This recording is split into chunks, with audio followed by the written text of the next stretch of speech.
Cool. What a beautiful day here in Singapore. All right, cool. Today we're going to be talking about calories and being in a deficit. So this is the second cut that I've actually properly done in my life. The first cut that I did, I was under eating. I was doing too much activity and I was under eating. So this time I'm trying to be a little bit more wise, taking the experience from the first time and doing it properly this time. So the things I'm doing differently this time is doing two things. I am tracking my calories, making sure I eat enough food because I'm the type of person that does not have a very big appetite. So I can actually eat a lot less than I need. So everyone's going to be a little bit different, but tracking is going to help. It helped me eat enough food. And for the person who eats too much food, it's going to help you eat enough food, the amount of food that you need to actually eat to lose the weight.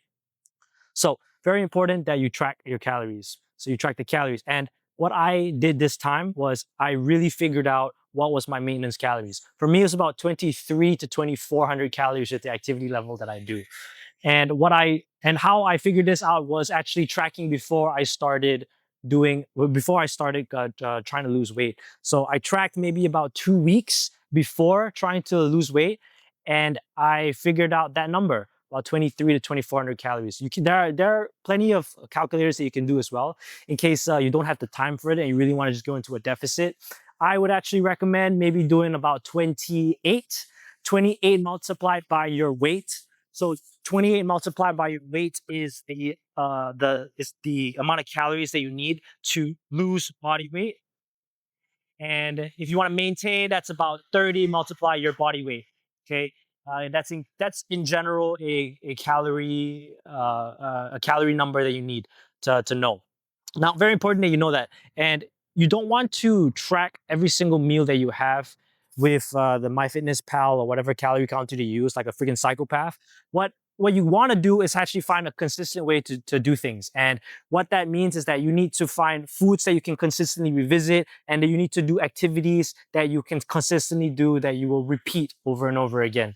So, example, if you know that you can prepare this one meal that you really like, for me, I like to eat about 100 to 170 to 190 grams of barramundi fish. I like to have 2 cups of rice, which is about 300 grams of white rice. That's about 80 calories. That's about 80 carbs, plus that 170 to 190 grams of barramundi fish. It's about 30 grams of protein. Then I like to have some bok choy stir fried with about 5 grams of oil altogether. That right there is like a meal that I go back to quite often. That's about 5 to 600 calories.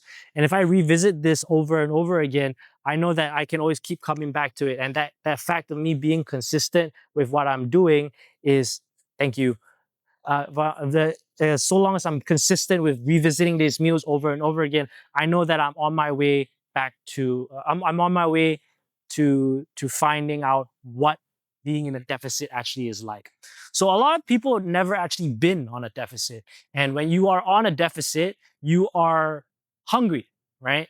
But you may not necessarily feel depleted all the time.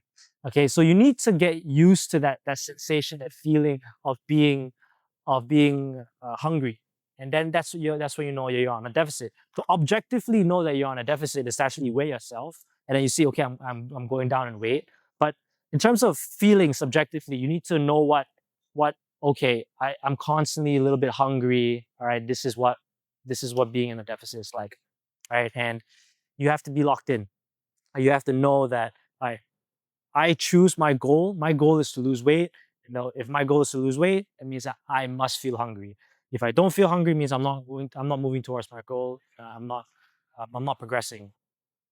Now, let's talk about the calories and that I recommend and what I do. So I figured out that I am about 2,300 to 2,400 calories is my maintenance. So for me, 2,000 calories is what I feel is a good cutting calorie for me, because I like to do a lot of activities. Sometimes I train even twice a day. I run plus I lift.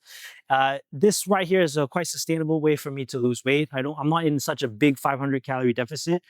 To me, it really works out fine. And how I break down my macronutrient is actually very important. So I'm gonna try to help you out. So this really worked out for me. And since I started doing this, my energy levels feel great. I can actually progress in the gym, uh, being on a deficit. It's crazy, but I can actually do that. And so what I did was I first got my protein needs, right? Now my protein needs is, so pick a weight that you were at. So let's say, for example, for me, I was 69 kg. So I just used 68 kg. As a 68 kg person, what I did was I did multiplied by 68 multiplied by 1.6 as a bottom range, and then a top range of 2.2. I try to get protein within that. So that's for me about 109 to about 150 ballpark average. And then the next number that I always try to prioritize is getting enough carbohydrates. So it's incredibly important that you get enough carbohydrates, especially before your workout. Now, if you get enough carbohydrates before your workout, you are going to refill your muscles with glycogen, fueling your cells. If you give yourself enough time with food before your workouts, you're going to be able to smash your workout. I promise you that. So what I like to do is grab food anywhere between 2 to 3 hours before my workout, and then hit my workout with like a semi-empty stomach, and then really try to shoot for PRs in the gym. For running, just try not to be too full because you'll puke if you're too full. Uh, so that's for carbs, and then you want to make sure you need enough fat. So for me, what I found during my first cut was that my hormones was out of whack. So I did a blood check after my cut, and my testosterone was very, very low. I think it was like 12 nanoliter per deciliter. I forget the units for that. It was like 12. And then after being on a maintenance, I went back up to like 17. And so basically what that told me is that when I was cutting down when I was on a deficit, I lost my testosterone. It means that I was not eating enough fat in my diet. And of course I knew that because I was under eating.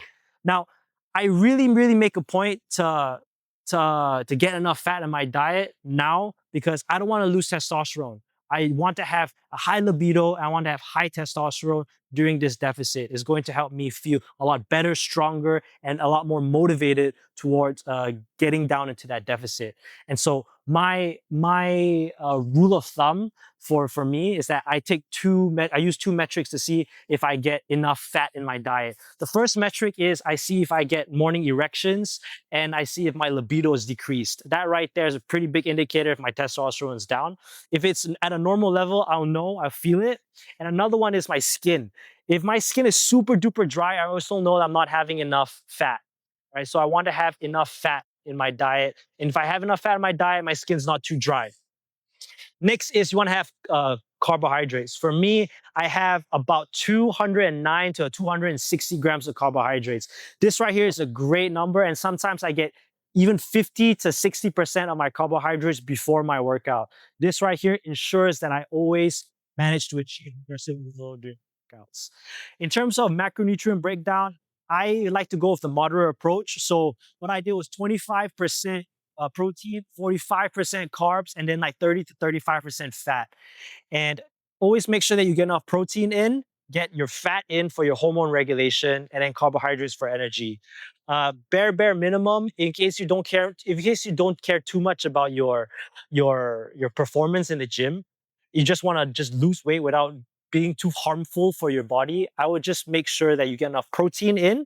100 major keys to get enough protein in, and next to get enough fat in for hormone regulation. You don't want to mess your hormones up. In case you're a girl watching this, you don't want to miss periods. You don't want to have too bad of that hormonal cycle, because if you don't have enough fat, your progesterone, your estrogen, your testosterone, all of that's going to be out of whack. For guys, it's a little bit more flexible because we don't have that menstruation period. But in general, we want to have enough fat to maintain proper hormone regulation. We also need fat for cell function and the cell membrane as well, too, permeability.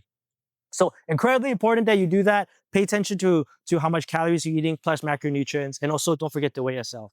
Don't weigh yourself like a fucking psychopath, weighing every single day at morning, evening, and night. You're not here for a competition. If you just want to lose weight, try to lose anywhere between 200 grams to 400 grams. That's a great pace to lose weight at.